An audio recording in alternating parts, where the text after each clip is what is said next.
could introduce Carlos with the normal standard approach to being very serious, but what I always, boy, I think I've introduced him like 4 times, which is awesome. I didn't know he was a referee. Carlos, where are you? Here. I mean, his smiling face, it was great seeing him in Monaco, but he's a referee, a tennis teacher, and held a Florida USTA tennis ranking, and also sails competitively. What are you, 007? Is that how it works? I'll just say 007, Carlos Miguel. Oh, there we go. So Carlos is going to talk to us about the South American Superyacht services, and of course, Antarctica, and a really good presentation every year. Buenos dias. What a response. I put a little map there for you because I'm going to take you on a little journey to Antarctica. From the Bahamas to a much cooler place, Antarctica. Last year when I did the Patagonia presentation here, you might remember that I had to do like a little bit of a stand-up comedy because the presentation didn't work all that well. This year, I hope it will. And I asked at that time how many people in the room had been to Patagonia, and I think I saw 3 people raise their arms. So if I asked now how many people have been to Antarctica, raise your arm, please. So we got a new destination. A beautiful destination, amazing, amazing destination. So this is some of the sights you will see when you go down to Antarctica. But, you know, we talk to captains, and nobody really knows a lot about Patagonia, and people know even less about Antarctica. Antarctica is the 7th continent, and it's a fairly new one, because it was only discovered or first people went there in the early 1800s. And as you can see, this is the Antarctic Peninsula with the South Shetland Islands, South America with Patagonia right there, Falkland Islands, South Georgia. This is South Africa, Australia, New Zealand. So we're looking at the world from the bottom.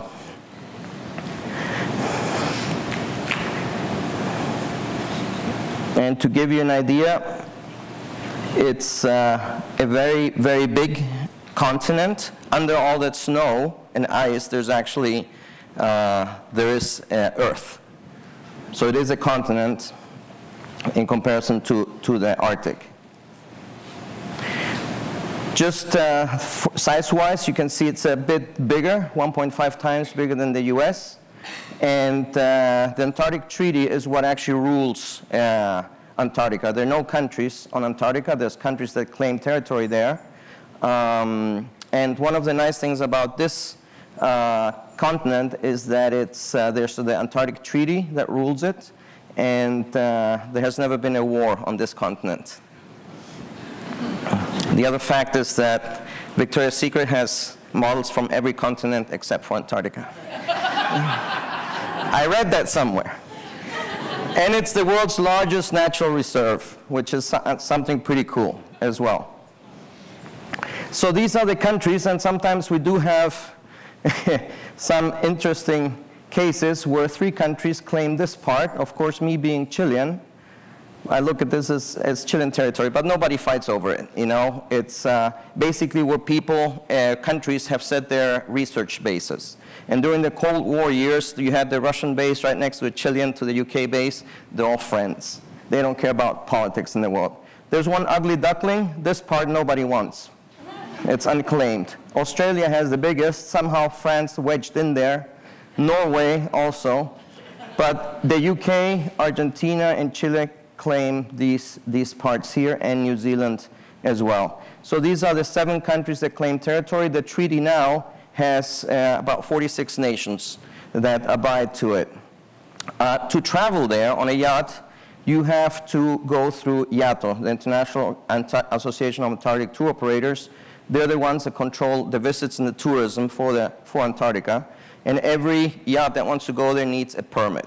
And that takes about 6 months to go through that permit. So now the window for this season is basically closed, unless you still might make it for February or March.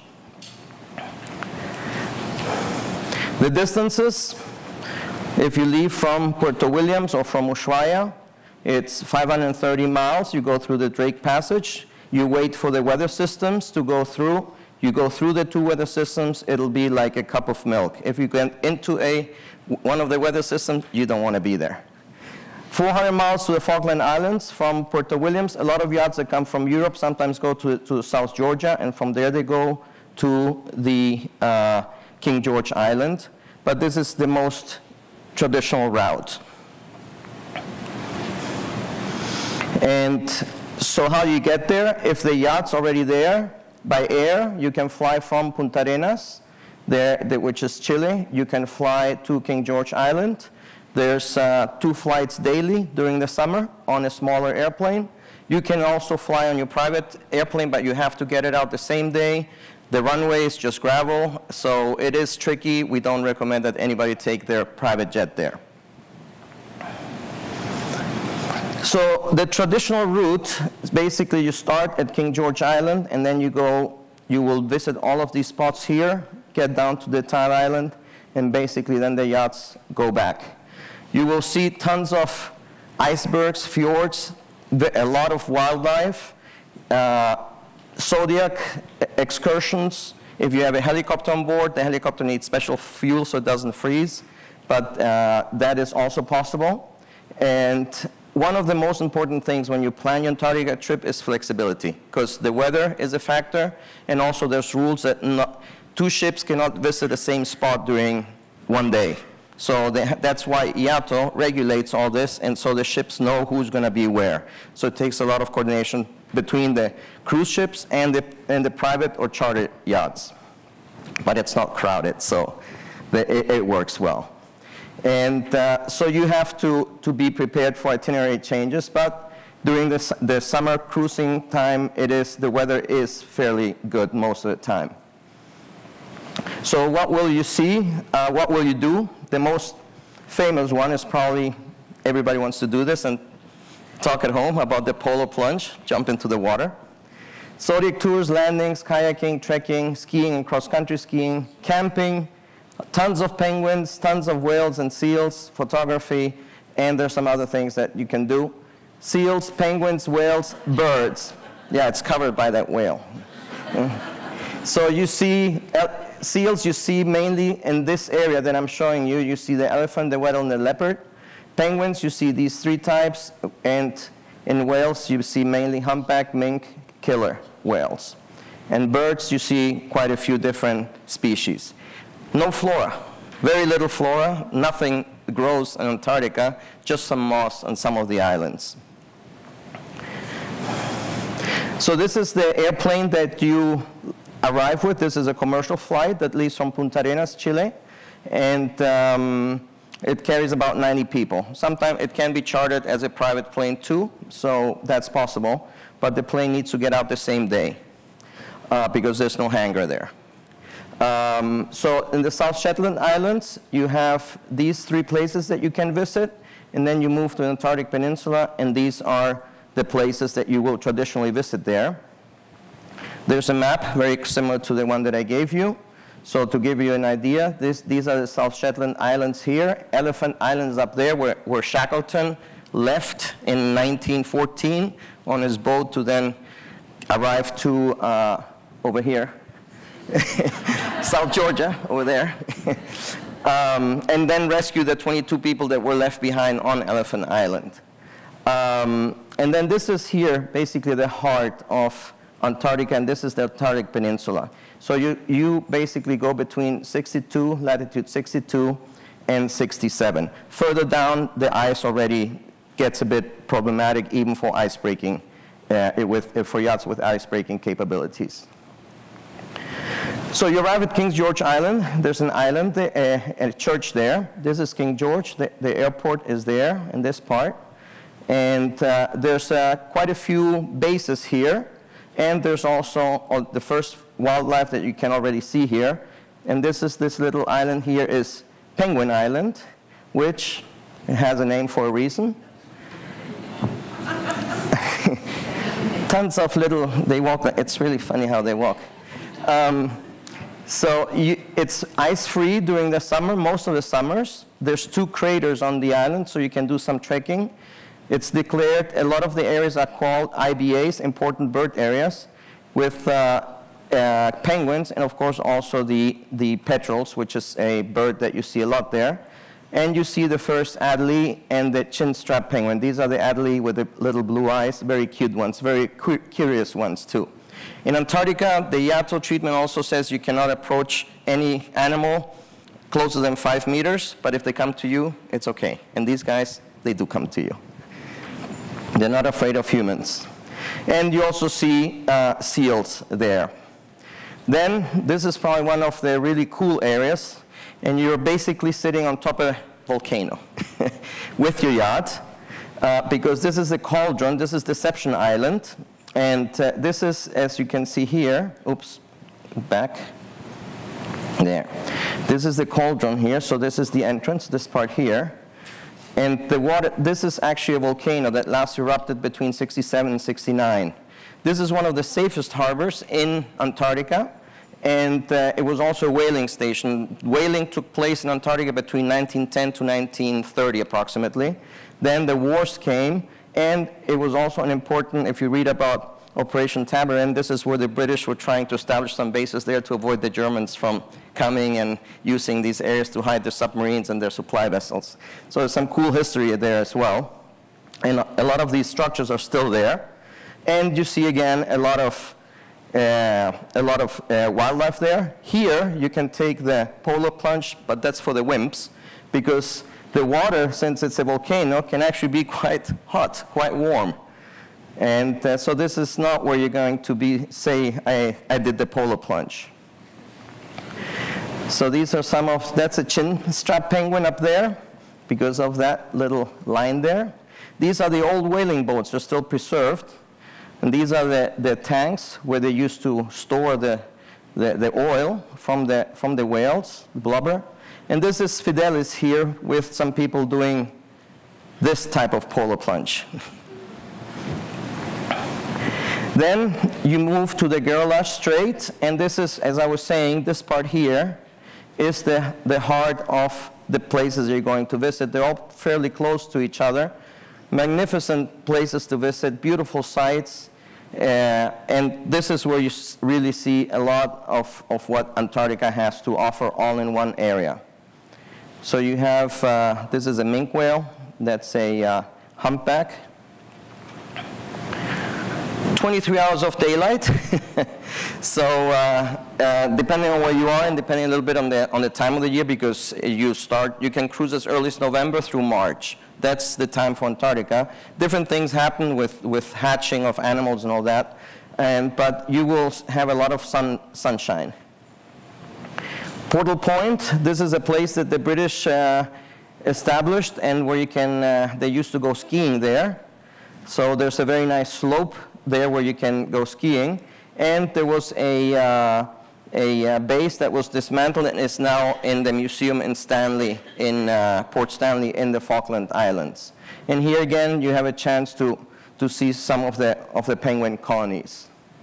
Next stop would be Kerverville Island.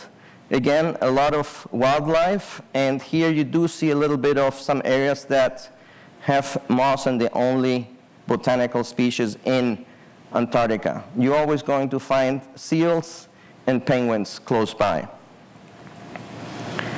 Next one is Neko Harbor. This is one of the harbors that the cruise lines also go to. The cruise industry is not allowed to have ships that carry more than 500 people.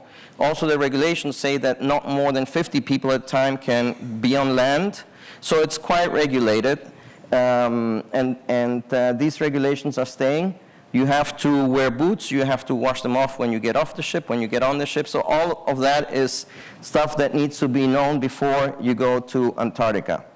And you can also slide down the hill here like the penguins do. You can have some fun on the hills there. Next one's Paradise Bay. The name says it. It's beautiful there. Very calm waters on a sunny day. There's basically no rain. Antarctica is the driest desert in the world. It doesn't rain there. It's kind of, you say, what? And this is the second bay that also cruise lines use for stopping there. some of the whales. That's again Fidelis down there. Then you get to Port Lockroy. Port Lockroy is really cool. It's a museum, and you can post a postcard from there. And this is all going to be, I'm not going to go into a lot of detail because due to the time, I'm just going to fly through these. It's going to be they're going to be on the website, right? The presentations? Cindy? I assume they will. Anyways, this is part of the museum. Anybody can guess who that person is? Marilyn Monroe. And you, of course, also see a lot of whale bones. Then Lemaire Channel. Lemaire is also called the ACFA, the Kodak, or the Fuji channel because it's just so beautiful to photograph.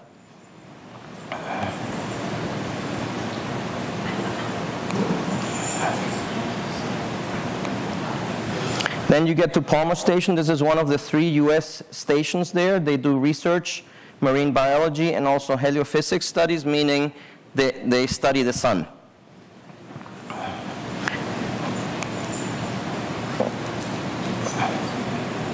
Plano Island, this is the southernmost moss that you're actually going to find. And here there's also a lot of species that you can see on the landing. Look at those icebergs, glaciers. That's Rob McCallum from EOS, our partners. Peterman Island, also large penguin colony there. And this is the Vernadsky Station. This is the southernmost bar in the world. It was British. It was bought by the Ukrainians for £1 I don't know exactly the year. And these here is actually when ladies run out of money and they want a vodka shot, they have to give up something and leave it behind. I think there's a bar somewhere in the Caribbean where they have to leave their panties, someone told me. Is that true? I don't know much about the Caribbean, so maybe it's not true. I don't know.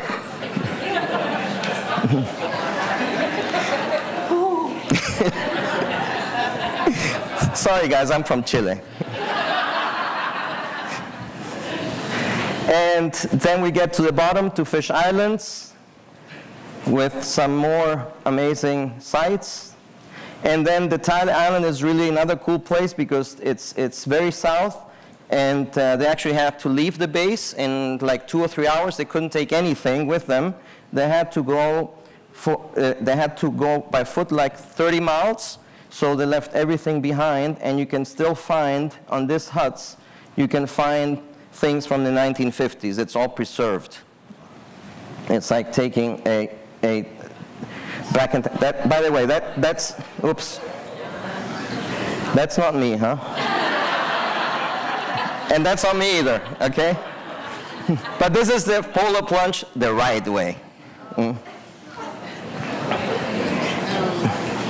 Okay, so just to let you know, there's really we're receiving this year. We're receiving about 5 private yachts. Some are open for chartering. What we're trying to do is to just educate about Antarctica so that they demystify it, and hopefully this is a perfect owner trip, and then add a charter trip. So if you have any owners that are interested in learning more about Antarctica, please talk to us. We partner with EOS. Sasis does all the logistics for Antarctica. They do all the expedition side. And so I know it's coffee break time. I have a movie that's 4 minutes. If everybody wants to leave, that's fine. I'll watch it on my own. If coffee calls, Bert, it's okay? You're not going to kill me? I'm standing right next to you. Yeah, I know that. There's a reason for that. I get the hint. Okay, can I? 4 minutes? Is it okay, guys? All right. Sorry.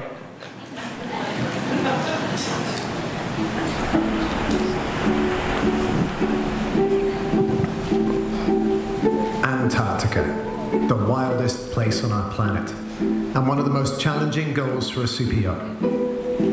Challenging, but likely to be the most rewarding. No other cruising ground is as extreme, dynamic, and awe-inspiring.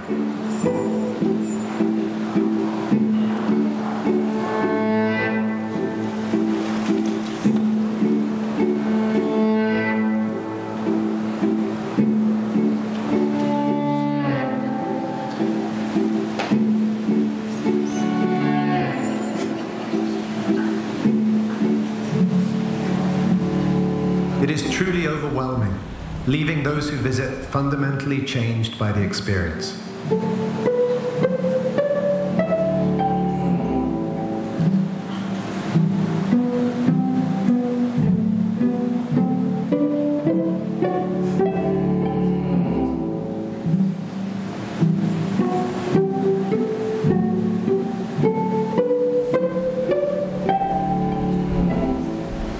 Much of Antarctica is unexplored and conditions can be unpredictable. When voyaging here, there is no substitute for hard-won experience. Our team has spent decades working in the ice, and it is that experience which allows us to deliver truly remarkable, once-in-a-lifetime moments.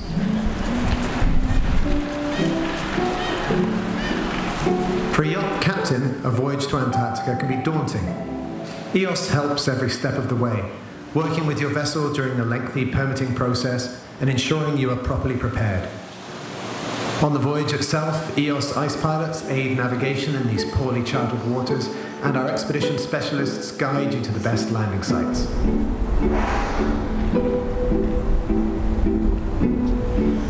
Oh, so that's classic bubble feeding.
Ow.